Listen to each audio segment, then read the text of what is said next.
When Edie told people Sven was killed by a dragon, she could also have said he was building a dragon-shaped slide that collapsed. She could have, but she didn't.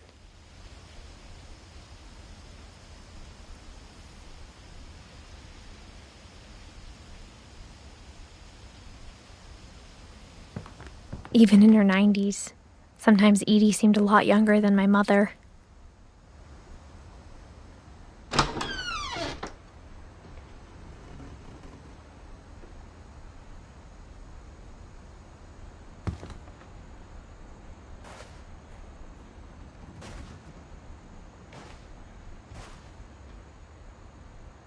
Sam's first wife, Kay, left on the house was the pink bathroom. It was a pretty big trace.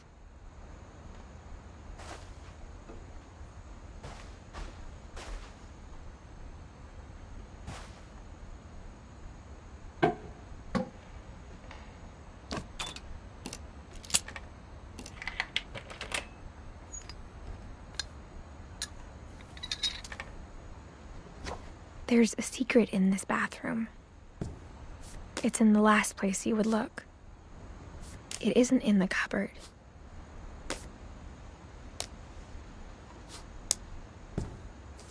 It's hidden in this book.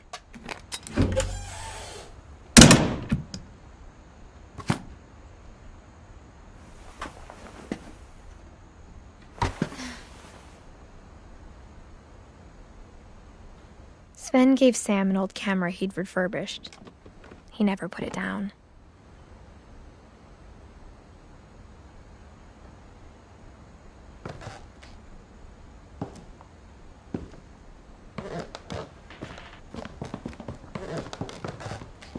From the paintings on the wall, it was clear my brother Milton had been here before me.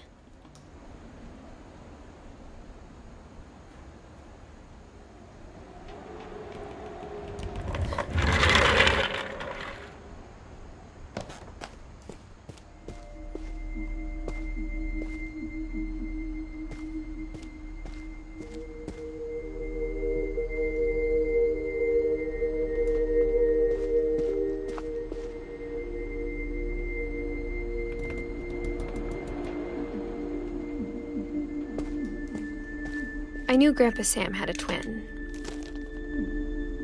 and that he never talked about him.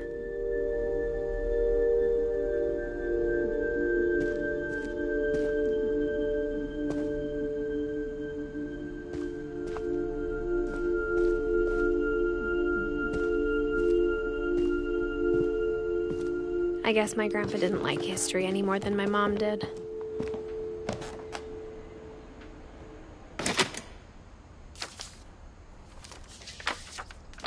How I Want to Remember My Brother by Sam Finch.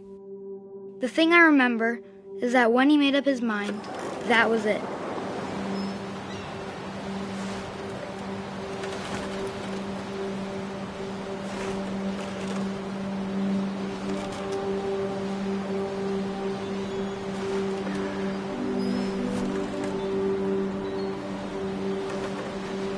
My brother said he'd die before he ate another mushroom.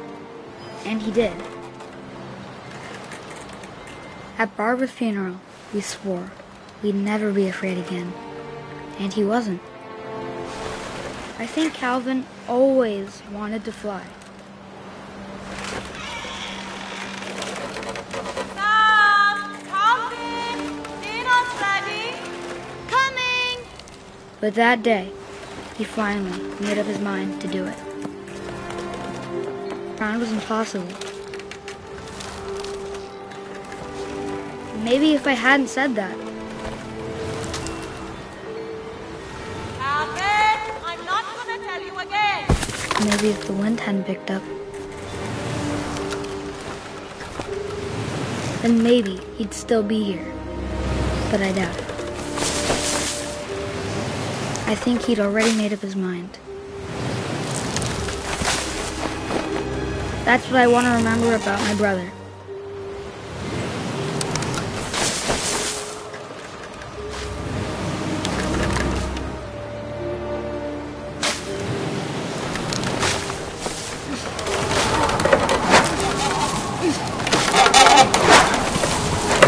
That's the day he made up his mind to fly. And he did.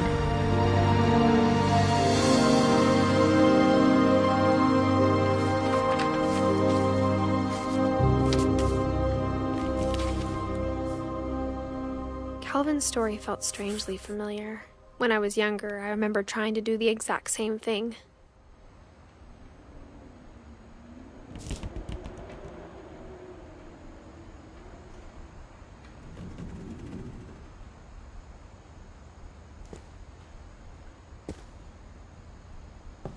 After the funeral, Edie roped off Calvin's half of the room. Mom said Grandpa Sam enlisted at 18 and never set foot in the room again.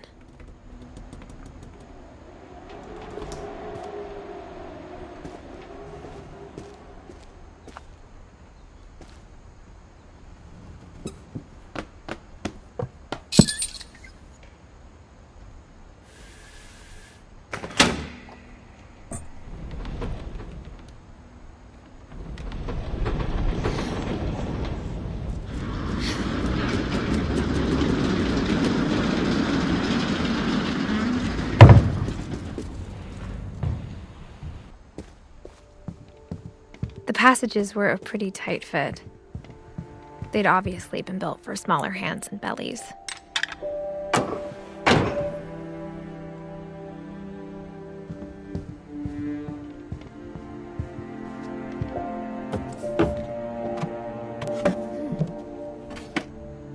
Growing up, I always thought of Barbara as a child star.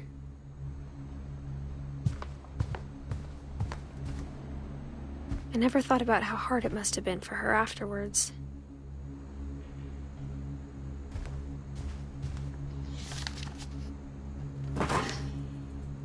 Of all the stories people wrote about Barbara's death, I'm surprised Edie saved this one.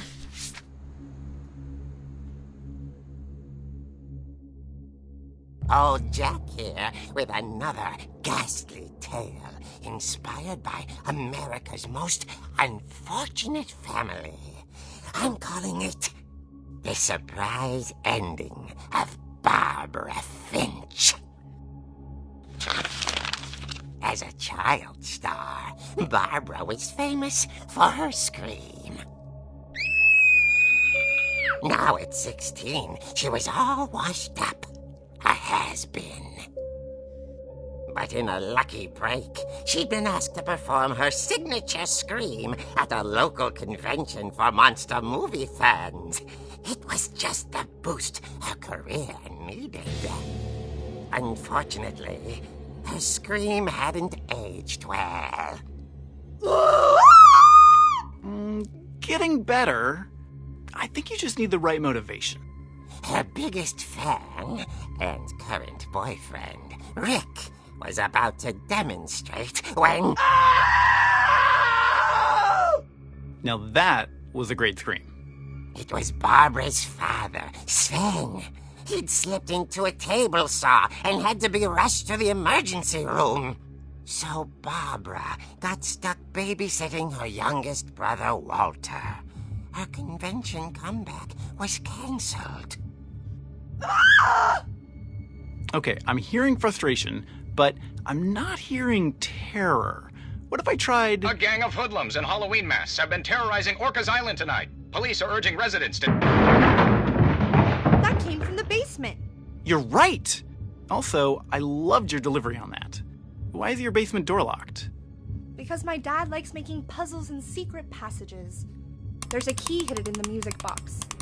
The secret is to keep winding and winding until finally the key pops out. Thanks, babe. I'll be back in a sec. 20 minutes later, Rick hadn't returned. So Barbara went to look for him, right on cue. She reached for the music box. And as she wound the key, she listened for Rick, but the house was silent.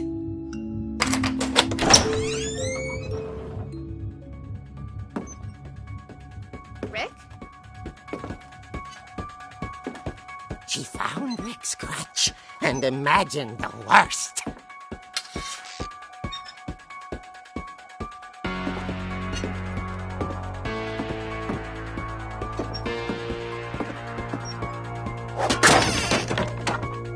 The gang's leader is the infamous Hookman Killer, Dr. Carl Hamill, who impaled and then ate his family 10 years ago tonight.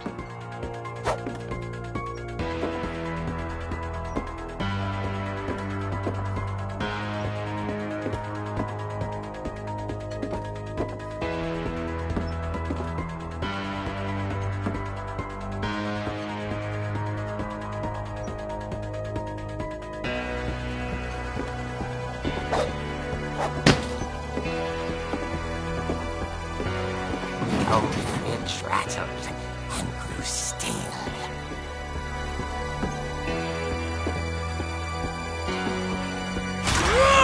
Oh dear!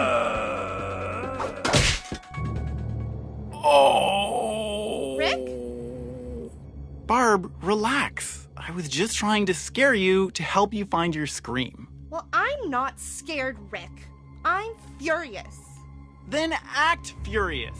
All I'm getting from you now is that you're hurt and confused and you... She threw him out, but she kept a little something to remember him by. Barb, have you seen my other crutch? And she was still holding it when she fell asleep watching the late picture show. Hours later... Barbara! Walter, what's going on up there? Ah! Okay, I'm coming up, but if this is a trick, you're dead, Walter.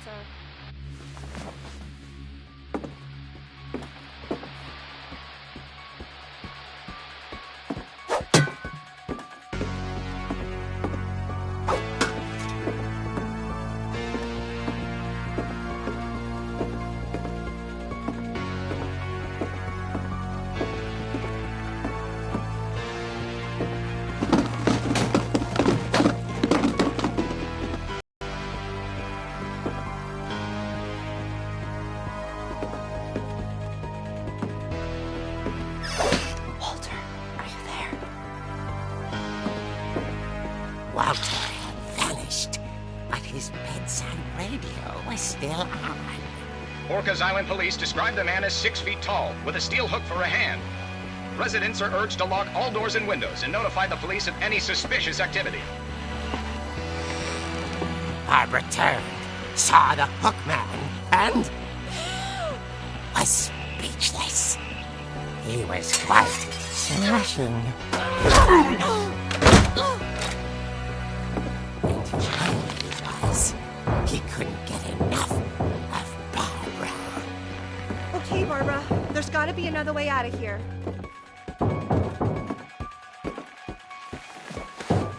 That night, she played her part beautifully.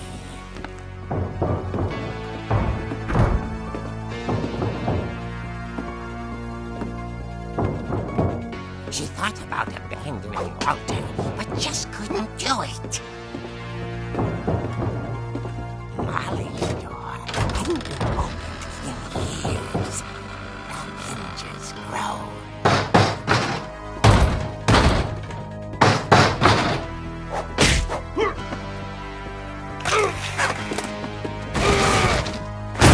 He wasn't moving, but she sensed the story might not be over yet.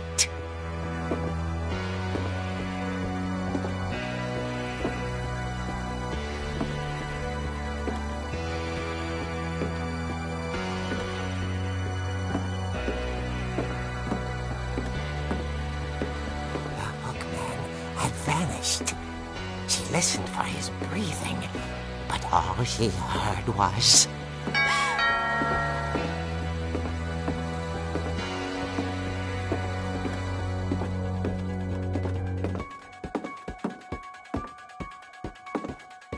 Someone at the door was dying to speak to young Barbara. At the door, she heard whispering. It was coming from inside the house.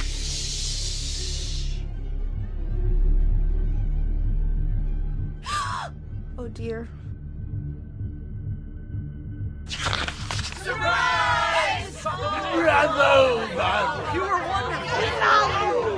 monsters had come to surprise her.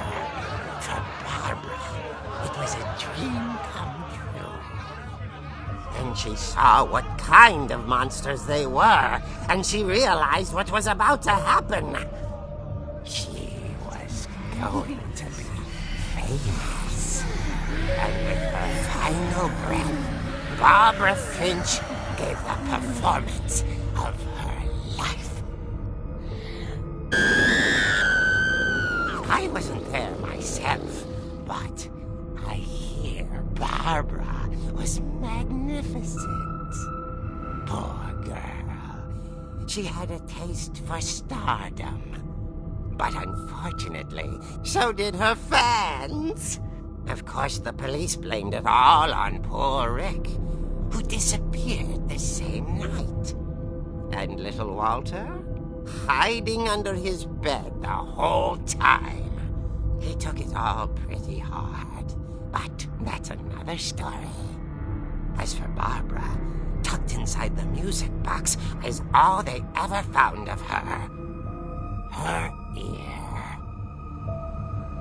Now that's what I call a real eerie tale.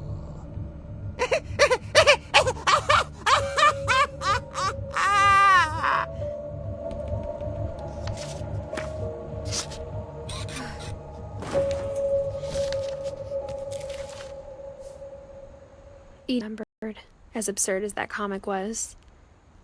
Maybe what Edie saw was a happy ending.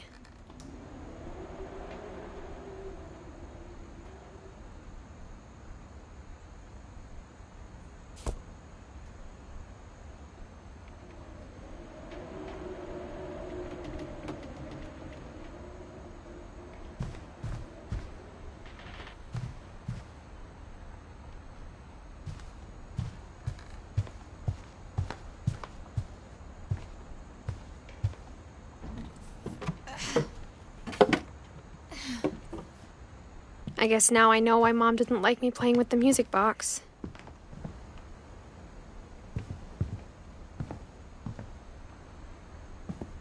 Edie's father, Odin, built the original house.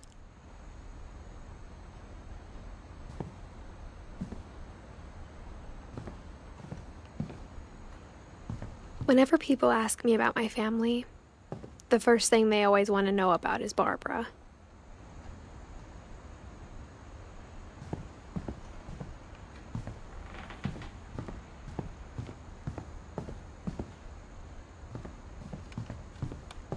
It's funny. All those times I played with the music box and never found the basement key.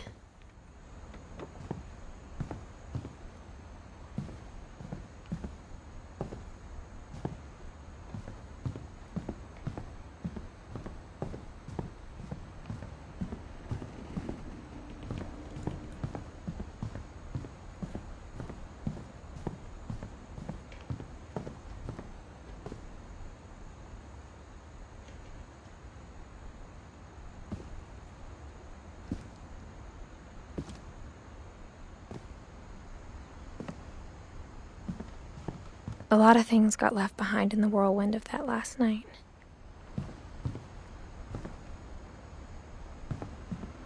My mom wasn't much of an optimist, but she never stopped believing that my brother Milton was alive.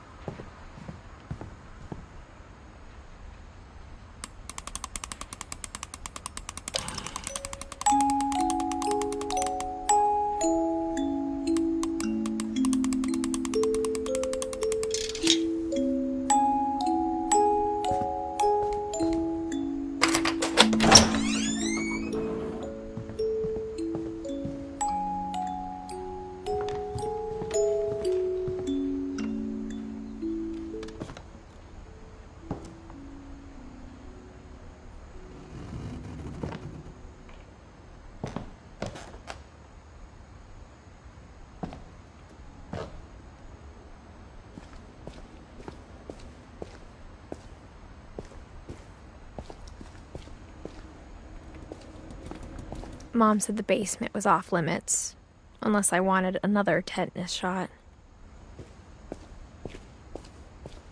I saw Edie sneak down to the basement once, carrying packages.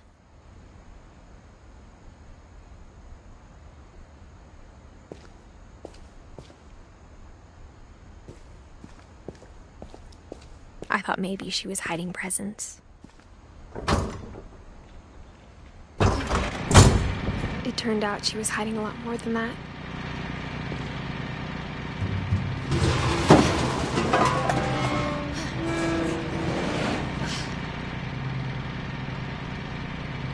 I remember asking Mom once about where Walter had gone.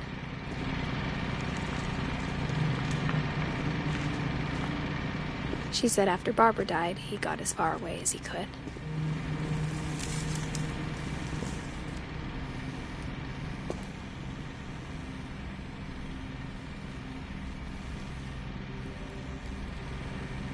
If there's a pattern in all these stories,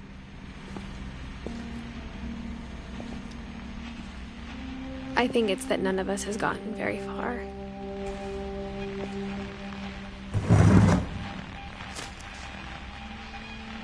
Goodbye, everyone. I can't believe I've been down here for 30 years.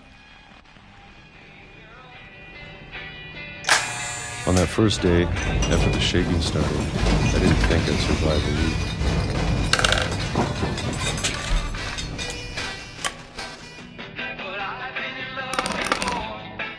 But after a few days, I settled into a routine. That's what kept me sane. Having a schedule, living for today. I always expected to be dead tomorrow. But if you wait long enough, you get used to anything.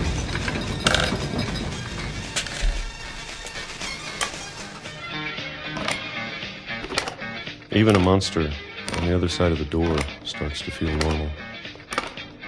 Almost friendly.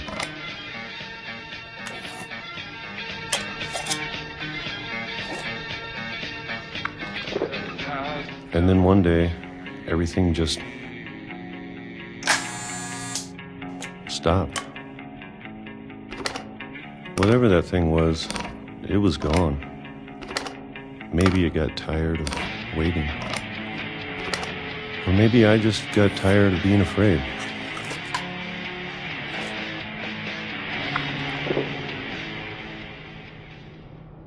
It's been a week now, the longest in 30 years.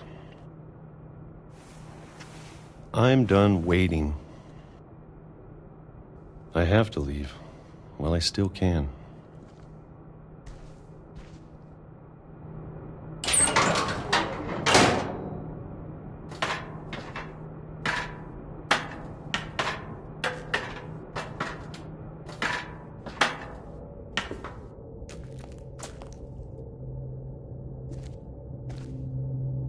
I know it's out there somewhere.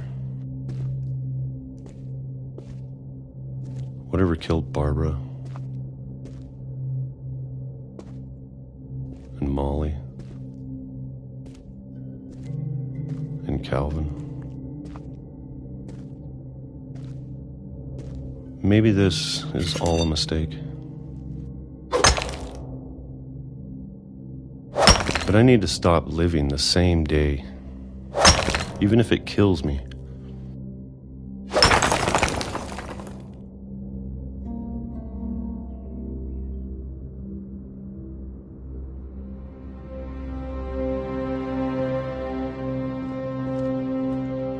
Whatever's out there, I want you to know I'm ready for it.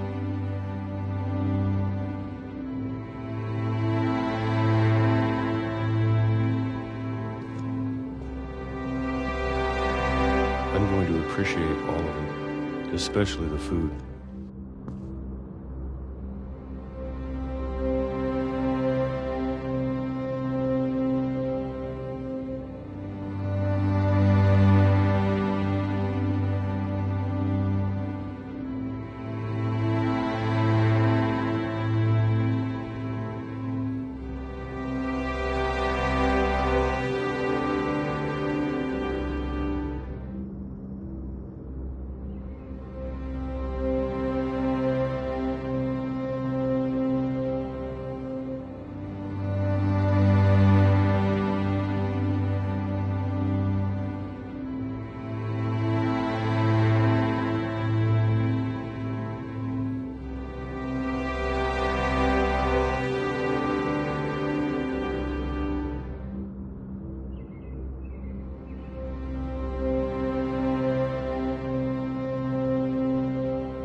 I don't mind if I only have a year left. Or a month. Or a single week. I'd be happy with one new day.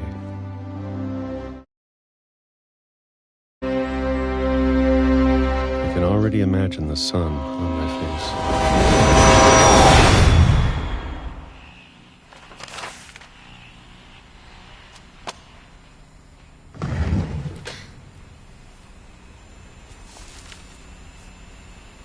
Walter died when I was 6. I can't believe my mom never told me he was down here.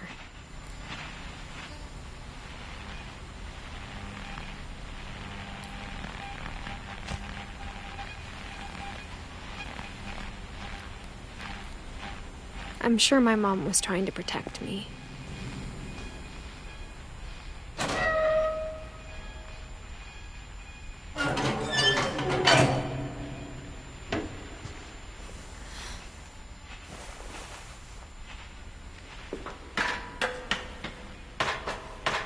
Maybe she was afraid I'd end up like Walter. But if she never told me about an uncle under the house, I can only imagine what else she was hiding. I don't want to make the same mistakes she made.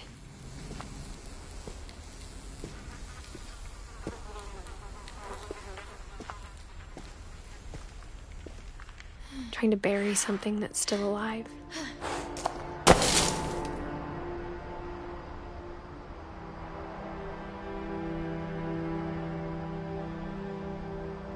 Now that there's only one of us left, or maybe 2, I thought it was time I heard the stories for myself and found out what happened to everyone else. But now I'm worried the stories themselves might be the problem. Maybe we believed so much in a family curse, we made it real.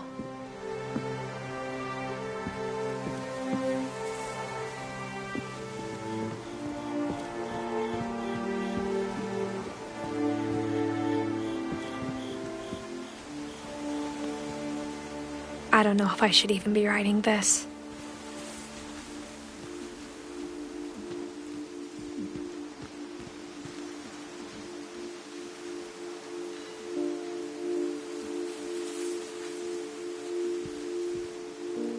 Maybe it'd be better if all this just died with me.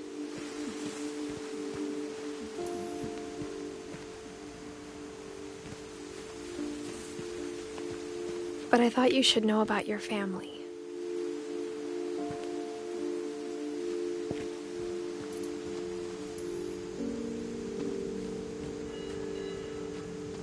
And the history you're a part of.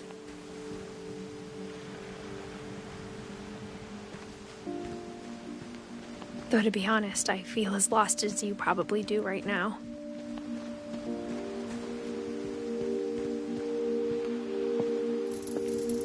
I think the people in these stories believed them, for what that's worth.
you look at the house, that history of imagination and stubbornness and madness, any of it seems possible.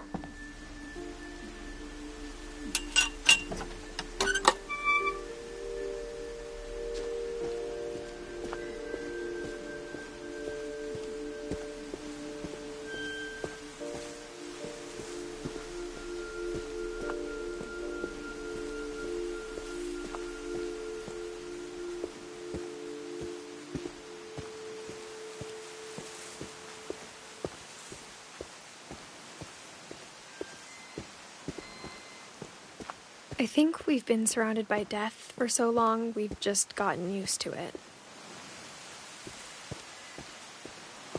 What kind of family finishes building a cemetery before starting the house?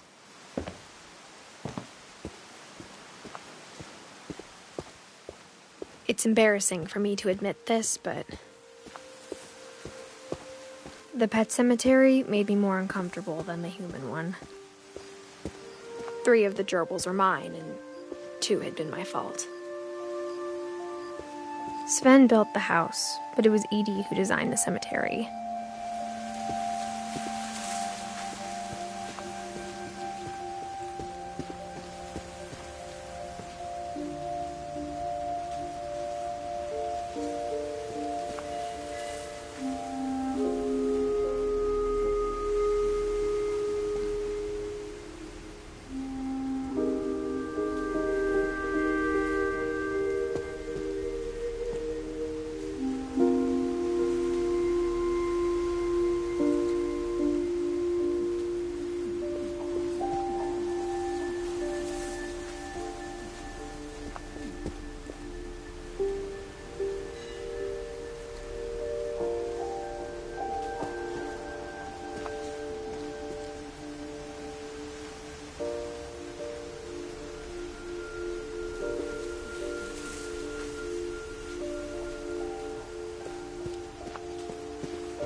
I'm sure Odin's monument had been Edie's idea. My mom was always trying to move on, but for Edie, the past never went away.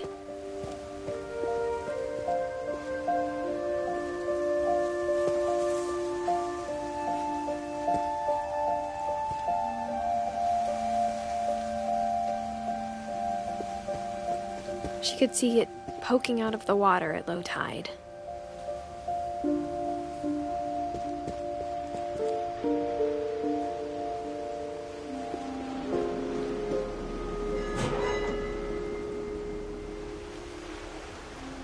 Edie said she dreamed about the old house every night.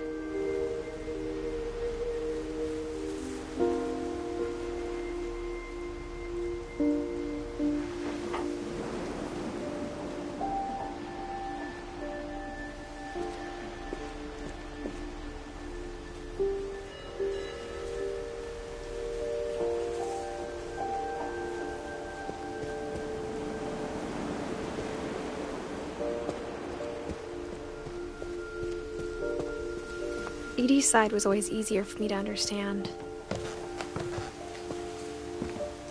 But the older I get, the more I can see where my mom was coming from. Her dad had been pretty strict, but it wasn't enough to save her brothers. She was just trying to do better.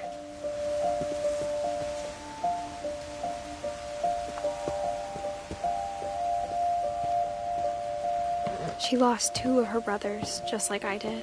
I get why she tried so hard to protect us.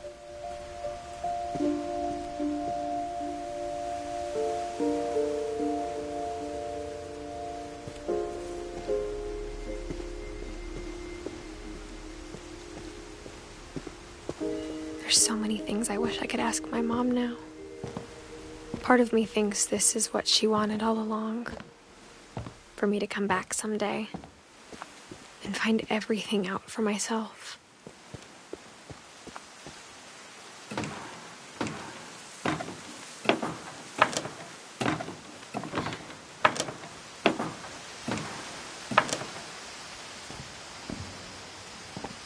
But looking back on it now,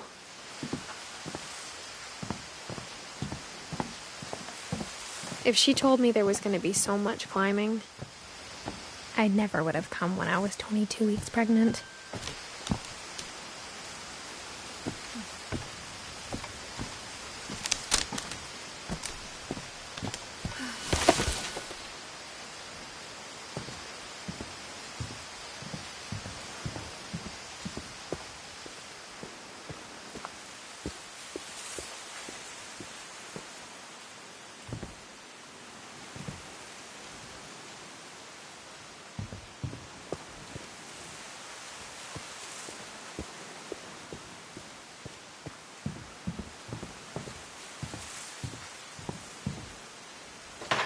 I never met Grandpa Sam, but I think he and my mom had a lot in common.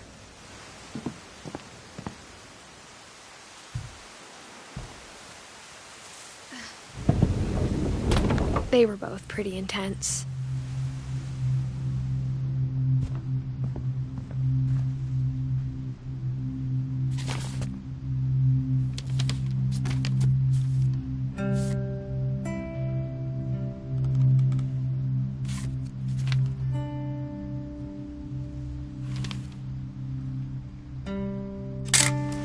Dawn, I promise, you'll never forget this weekend.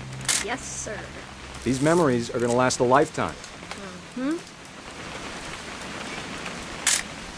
I gonna have to shoot anything? It's a hunting trip, Dawn. Shooting is strongly encouraged. Shouldn't we be leaving? Just want to get a shot of you, Dawn, then we can take off. What? Perfect. It's gonna rain the whole weekend, isn't it? I will never forget this weekend, Dad. Okay, got it. I'm gonna take some pictures, okay? Just be careful. That camera's older than you are. Hey! That's a keeper. Definitely should not have drunk all that coffee. I'm just saying, I'm not always gonna be here, Dawn. You'll need to remember this stuff, if you want to survive. I'll be fine, Dad. You know who else thought he was gonna be fine? Some guy who died. Dawn, I'm being serious. I know, Dad. You're always serious. Doesn't being out here make you want to chill out? Well, to tell you the truth, I haven't been out here in 20 years.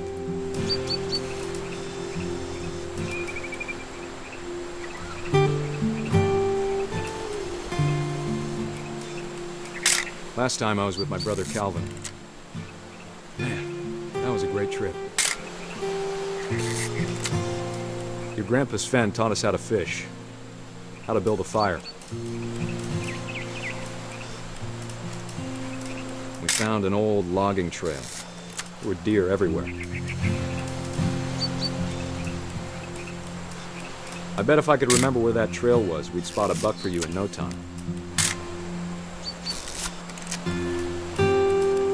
Give me a minute to check the map. Dawn, don't you think you could find something more interesting to photograph?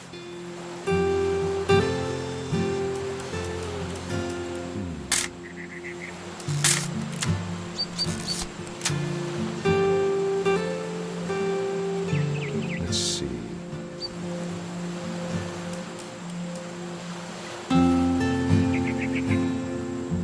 Maybe.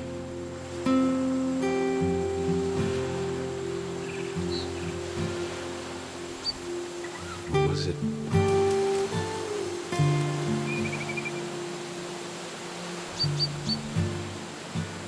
It could have been.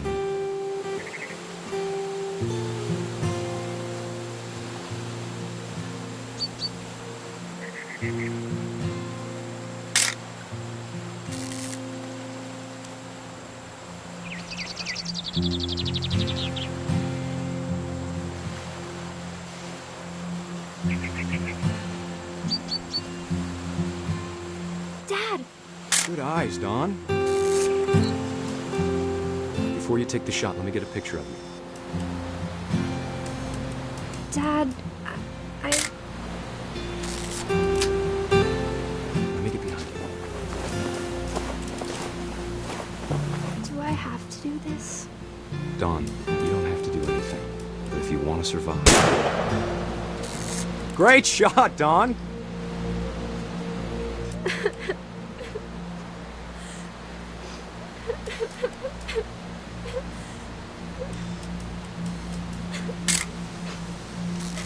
I'm proud of you, Dawn.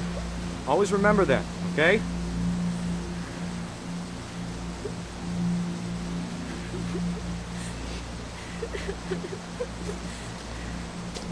Sorry, Dawn. Just gotta reset the timer.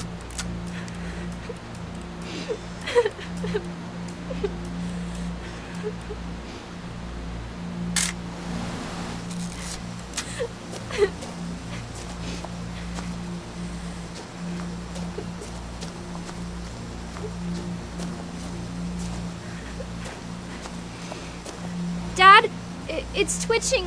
I think That's it's totally normal, Dawn. Just focus on the camera. Try not to think about... Dad!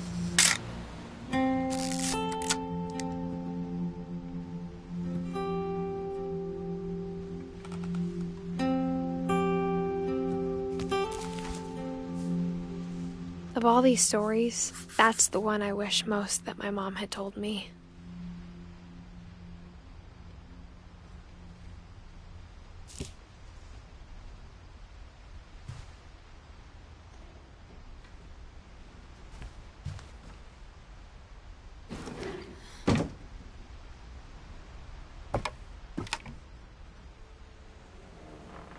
Sam spent his life shooting photos, but Mom said he got nervous being in front of the camera.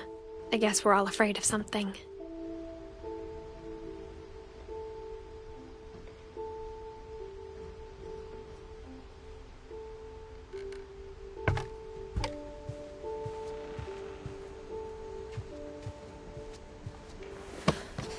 After Sam died, my mom and Edie got really close.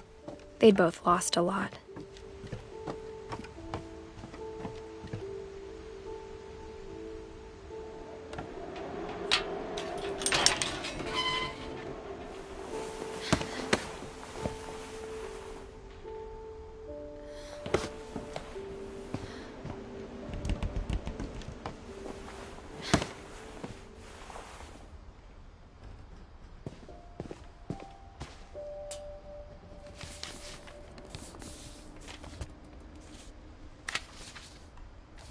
Dear Kay, do you remember the way Gregory used to laugh when he thought he was alone?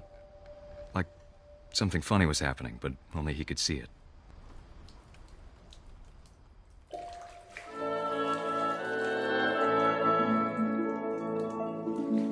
I think he saw things the rest of us don't.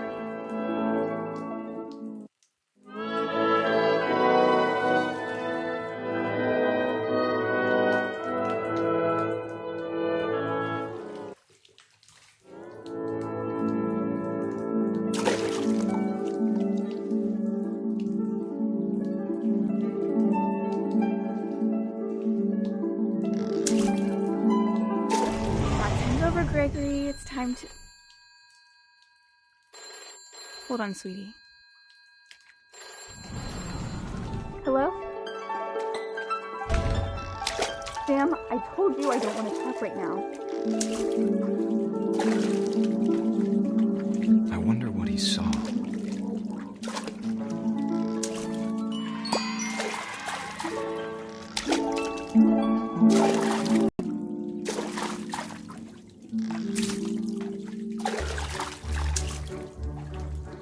Reminded me so much of Calvin. Lost in his imagination. Whatever it was he saw.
It sure made him happy.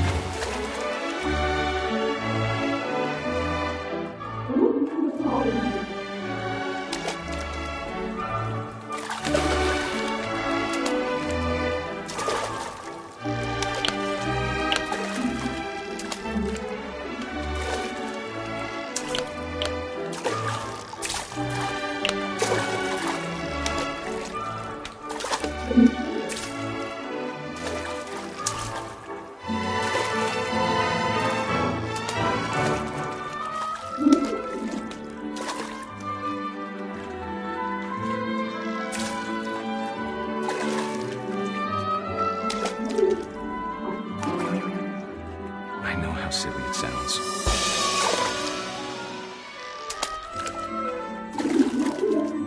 But I worried about a baby being too happy. But I could feel him slipping away. Sorry about that, Gregory. I know you did everything you could.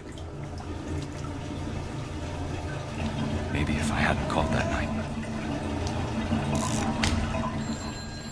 Damn it. Hold on, I don't want Gregory to hear this. I wish he could have told us about the world he saw.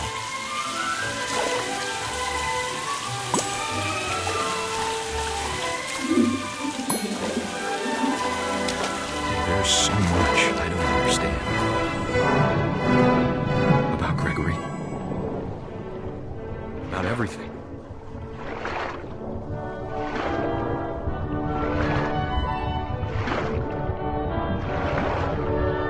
But I know what happened wasn't your fault.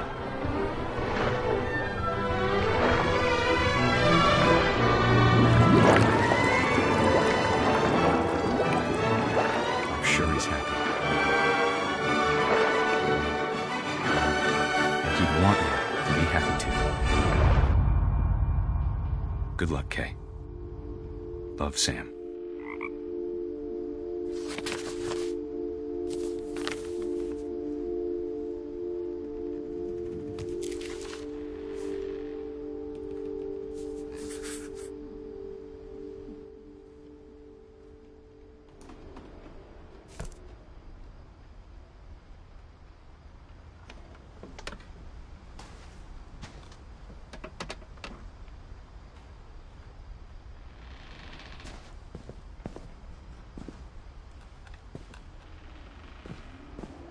I can't imagine my mom ever writing poetry, and yet... A poem for Gus, who always said the wedding was a bad idea. Our father never hit us kids, at least not very hard, before the day my brother said with teenage disregard that he'd be dead before he'd see a wedding in our yard.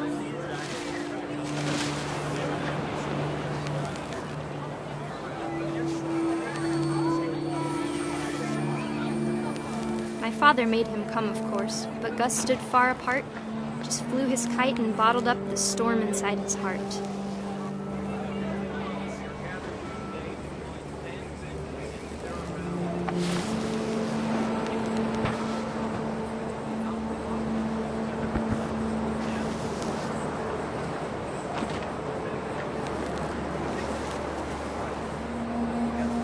I tried to talk him out of it, but though he'd never met her, "We don't need a stepmom," were the words that I now remembered. pronounce you husband and wife. You may kiss the bride.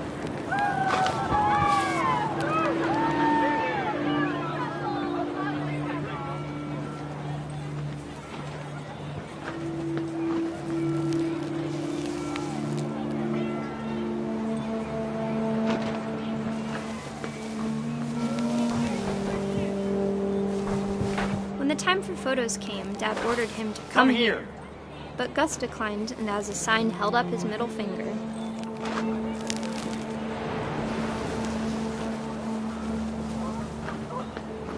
wind picked up, and panicked geese appeared and quickly went. But all the humans did that day was go inside the tent.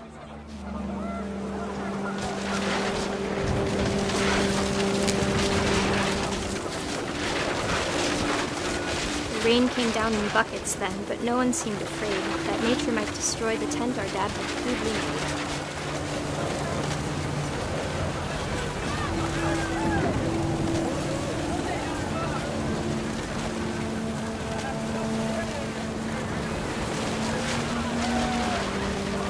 Thunder sounded much too close and full of angry power. But all my father said to this was, "Make the music louder."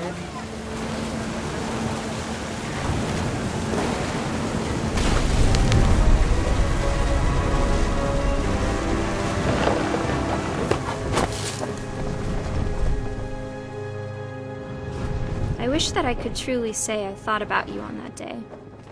Out there on the beach alone, just you, the wind, the sea, and foam. But I didn't, until we found you.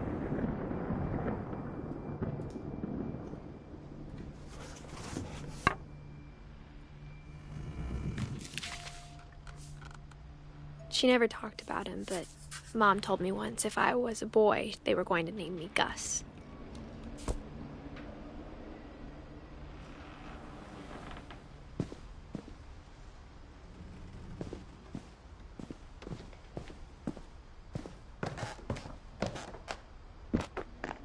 My mom moved up to the loft after her brothers died. At the time, it was as far away as she could get.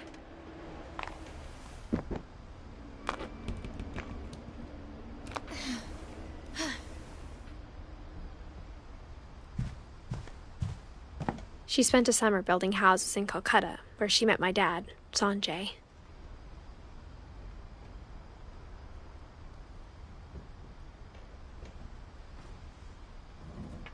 My mom moved to India a week after graduation and got a job teaching English. Louis was born a year later.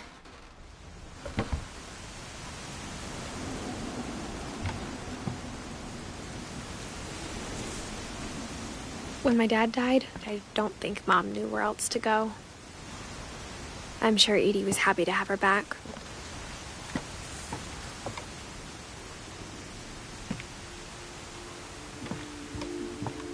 The house had to get a little bigger, but Edie was used to that.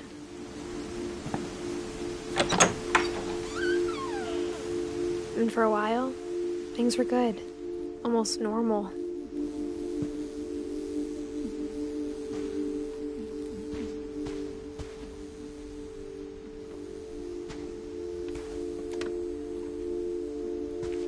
But it didn't last.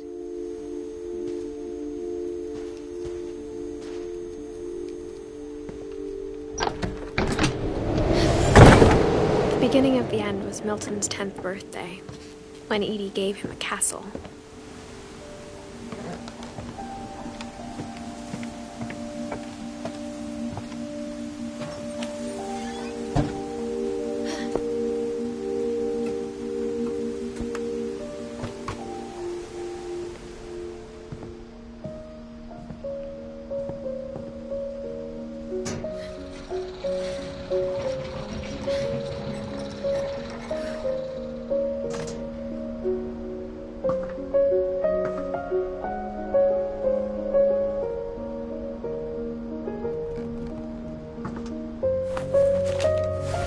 Milton Finch in The Magic Paintbrush.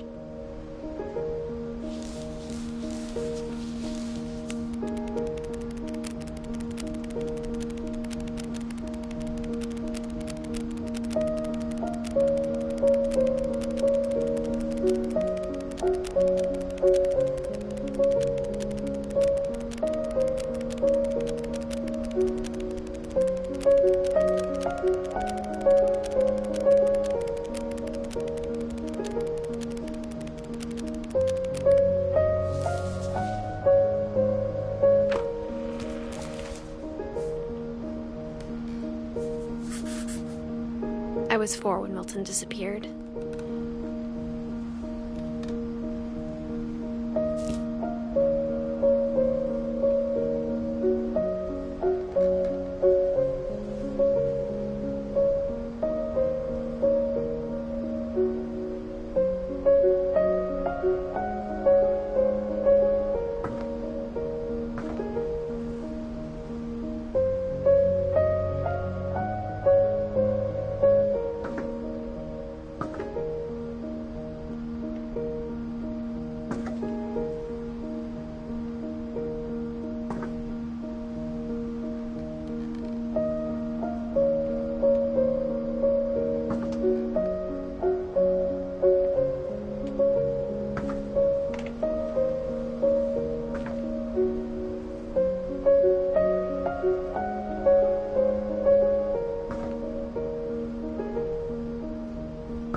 Mom spent months searching for my brother. Then she sealed the doors.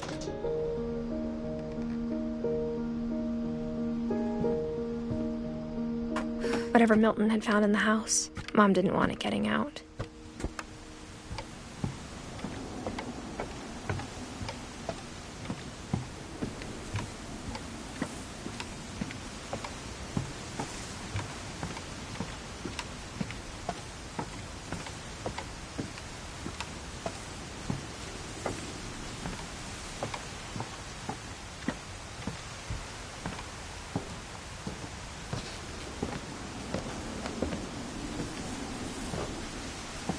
Mom definitely blamed Edie, but I think Louis blamed himself.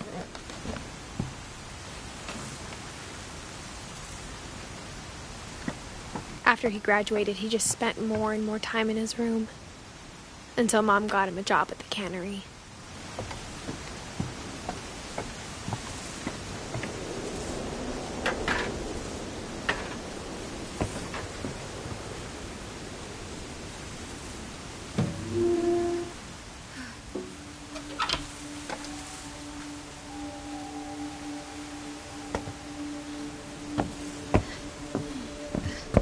Louis's room smelled very, very familiar.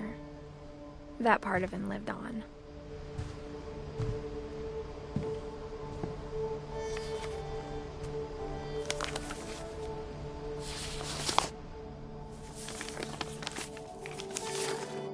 Dear Mrs. Finch, as Louis's psychiatrist, I can understand your desire for an explanation. As I see it, the trouble began in January, shortly after we convinced your son to seek treatment for substance abuse. Newly sober, I believe Louis first noticed the monotony of his daily life.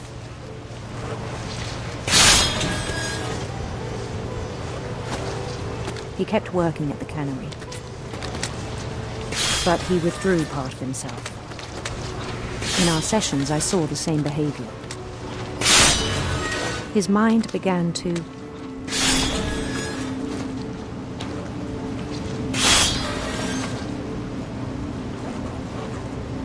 wander.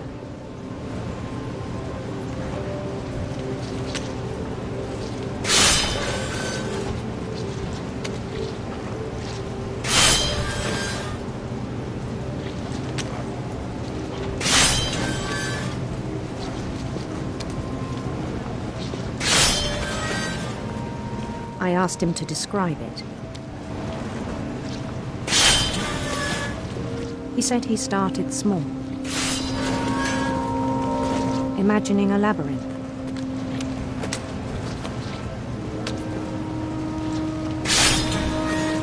He'd feel his way about.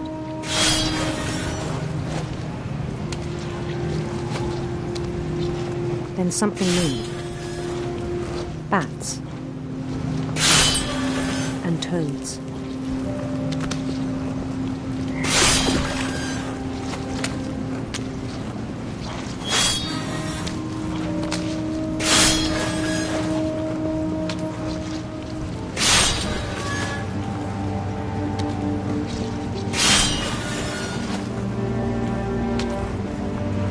And things that have not names.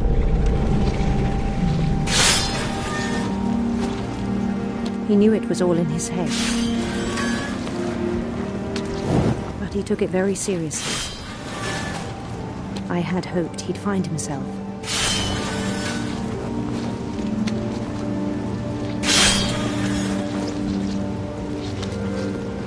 But he found something more.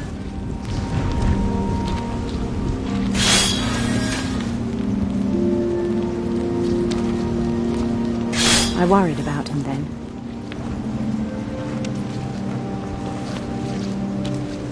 Daydreaming at the cannery.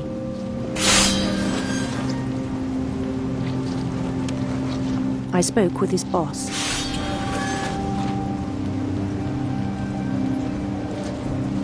But he said Louis had become a model employee. Methodical, tireless, focused. Like a whole new Louis. So I let him go on.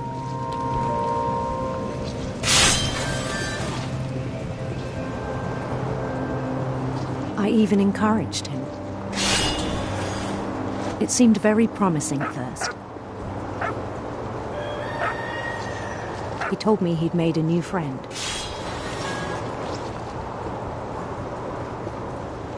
On the edge of a city he named Louis Topia. He built the city up slowly, brick by brick. Then he made musicians.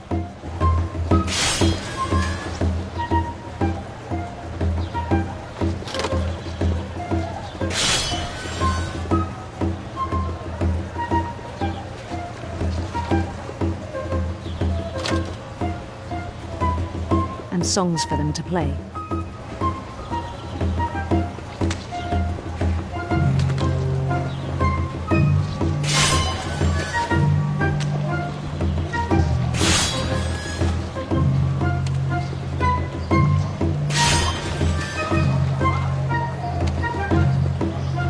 Talked about starting a band.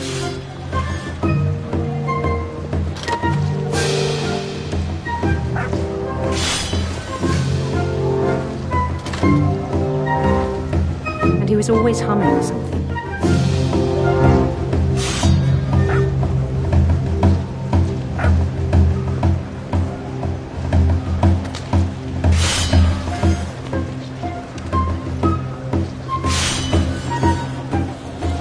Every day his imagination grew stronger.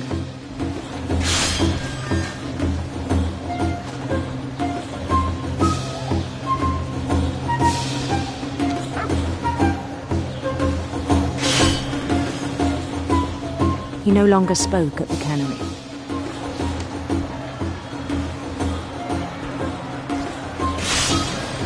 But his chopping was as reliable as ever.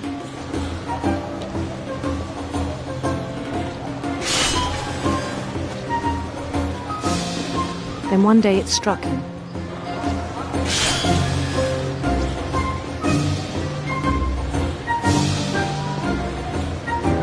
That all the cheering crowds, even the stones under his feet,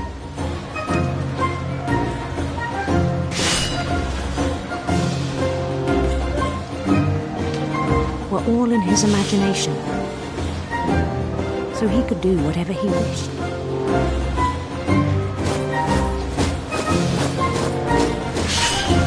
He held an election for mayor.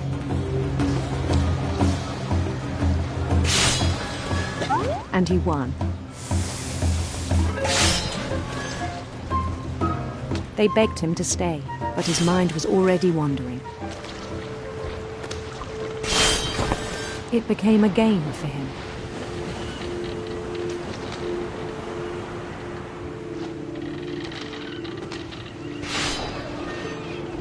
He'd conquer a city, then immediately push on. New Louisville.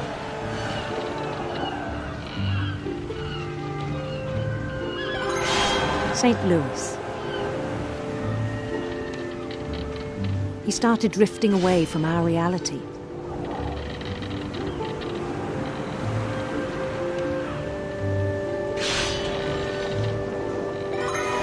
Minneapolis, until one day he forgot to go home from the cannery. Even as his mother pleaded with him, part of Louis kept sailing on.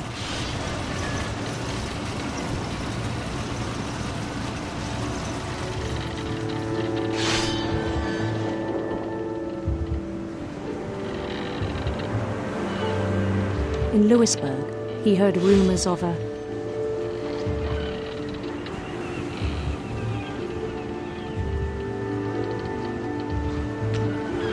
beautiful prince.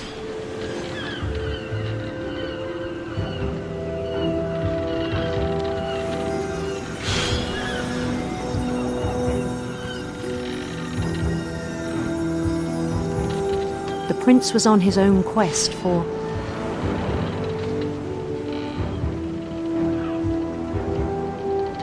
sinister serpents.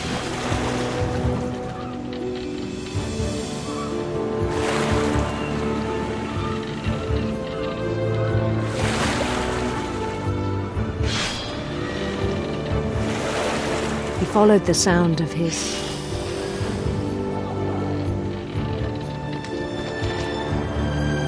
silver harp.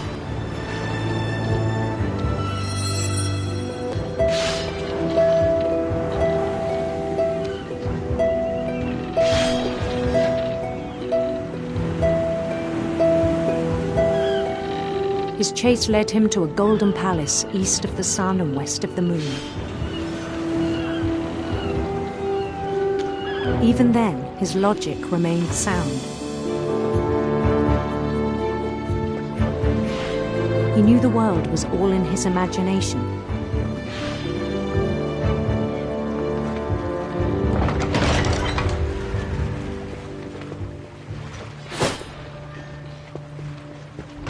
But he was so proud of having created it.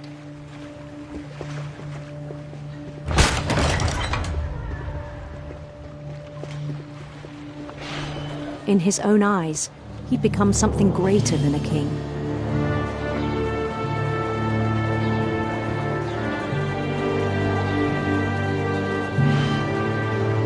For someone who'd never known success in the real world, I think it was overwhelming.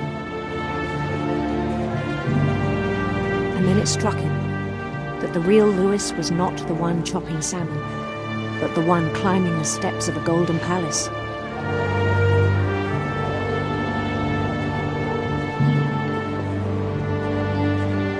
My imagination is as real as my body, he told me.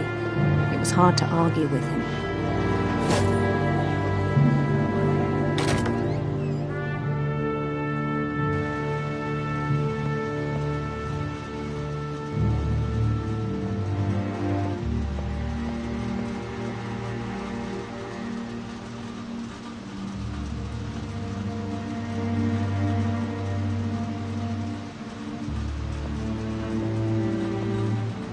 Began to forget the world we know.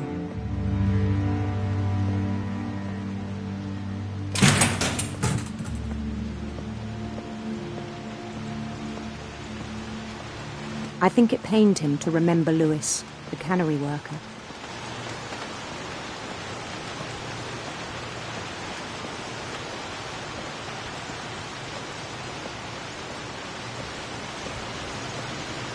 He began to despise the man with a royal contempt.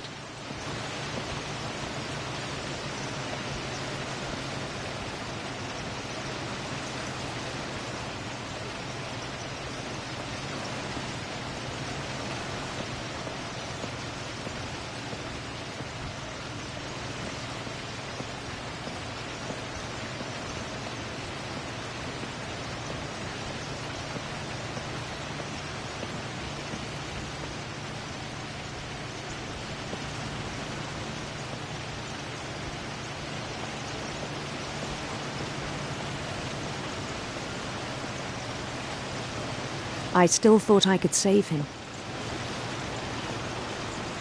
Even after he said he was being crowned king over all the lands of wonder.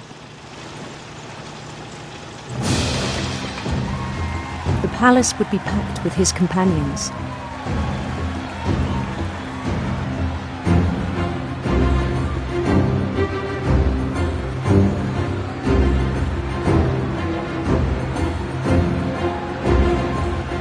Including the wise Calico who'd insisted on advising him.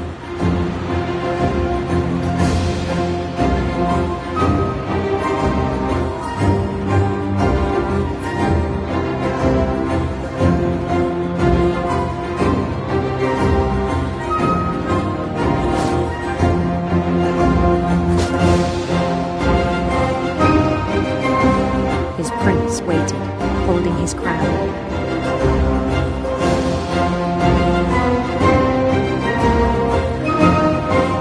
There was only one thing left to do.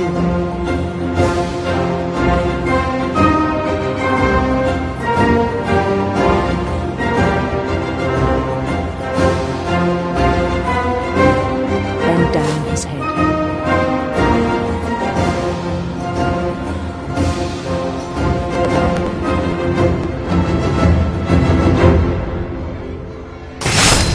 And the rest I think you know.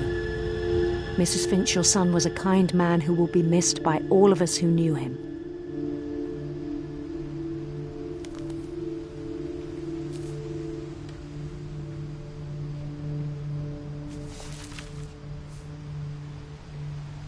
My brother was really cool. I wish you could have met him.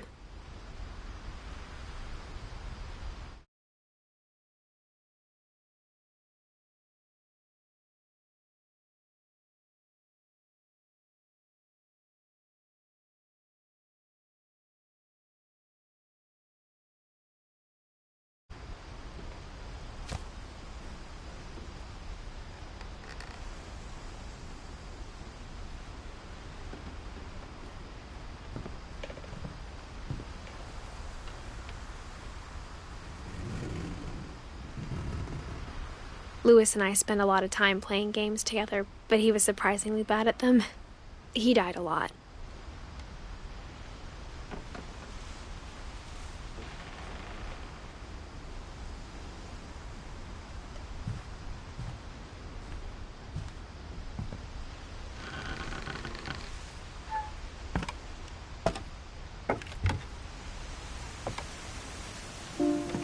On the way back from Lewis's funeral, my mom told me to start packing. She waited until the day before we left to tell Edie. I'm not sure if she wanted to make it easier or harder.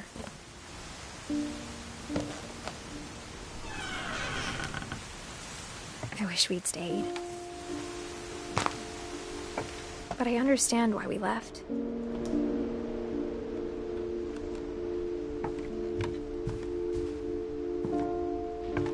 My mom ended up leaving everything behind.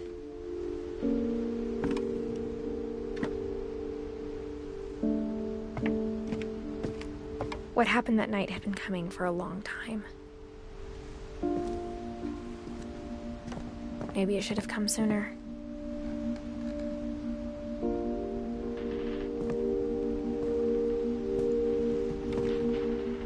But it had to end one way or another. All that's left now is to tell you about that last night.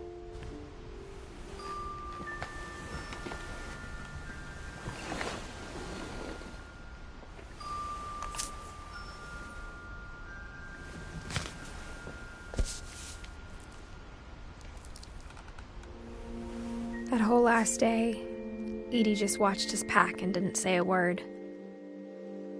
Until supper, when she raised her glass and said, "To our final night together, and all our final nights apart."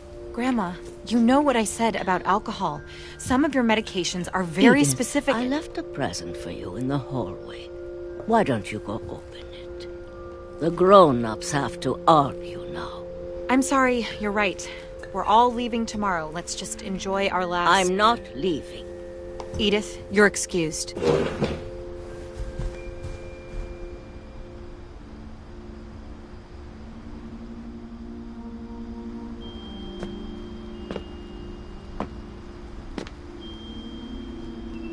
The power had been shut off that morning, but Edie always had plenty of candles.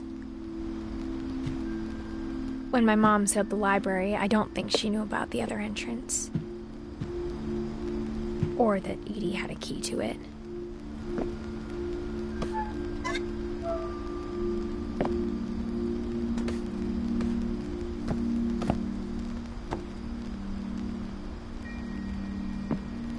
That thing you're afraid of isn't going to end when you leave the house. Edith has a right to know these stories. My children are dead because of your stories. I think it's best if Edith and I leave tonight.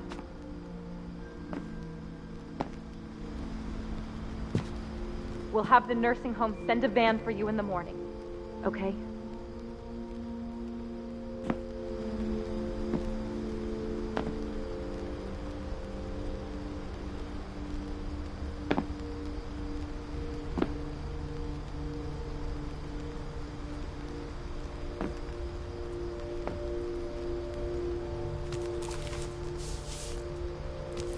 Dear Edith, there's so many stories I wish I could tell you, but there's only time for one. This is about what happened on the night you were born. That night, the tide went way, way out. It was the first and last time I ever saw the old house aground. There'd been an earthquake out in the middle of the ocean. They called it the lowest tide in 1,000 years. God, it smelled awful. You know, I've seen that house every day of my life.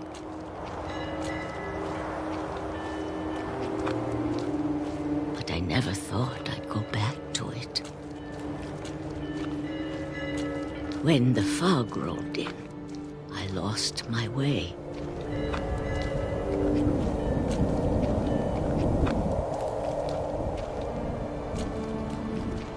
I got turned around.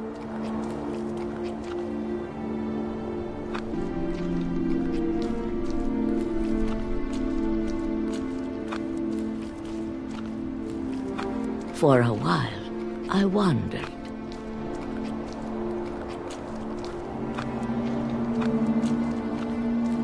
I started seeing things.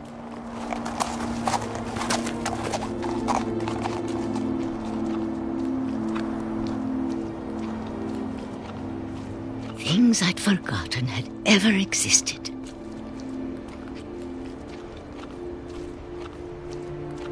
But when I saw them, they felt like old friends. That night, a lot of things came back to me. Or maybe I came back to them.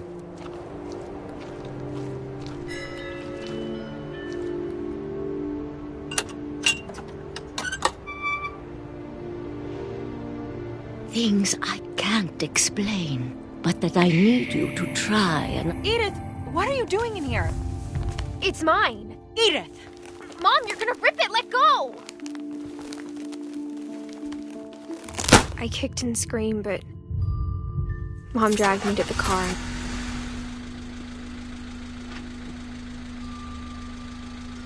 I never saw Great-Grandma Edie again. The next morning, the band came to pick her up, but she was already gone. After that, we moved around a lot.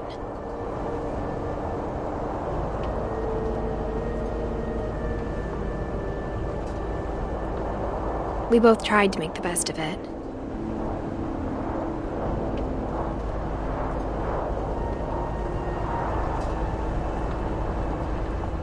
A few years went by.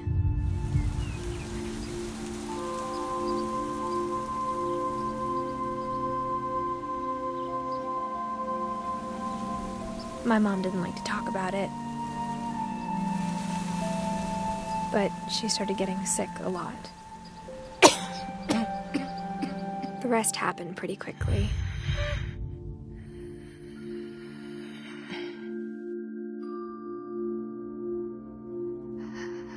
She got better for a while,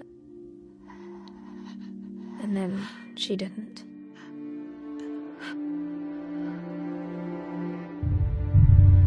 And then I was alone.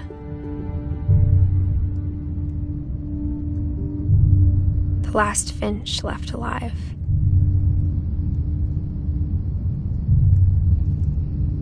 Until I found out about you. I'm still not sure what to tell you about all this. If we lived forever, maybe we'd have time to understand things. But as it is, I think the best we can do is try to open our eyes and appreciate how strange and brief all of this is. This journal was supposed to be for you.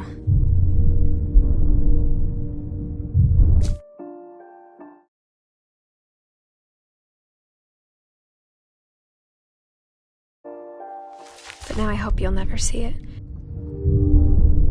I just want to meet you and tell you all these stories myself. But I guess if you're reading this now, things didn't work out that way.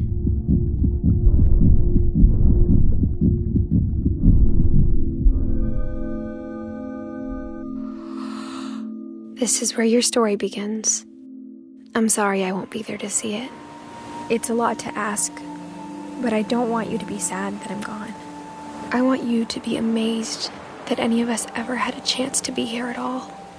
Good luck.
A lot of this isn't going to make sense to you.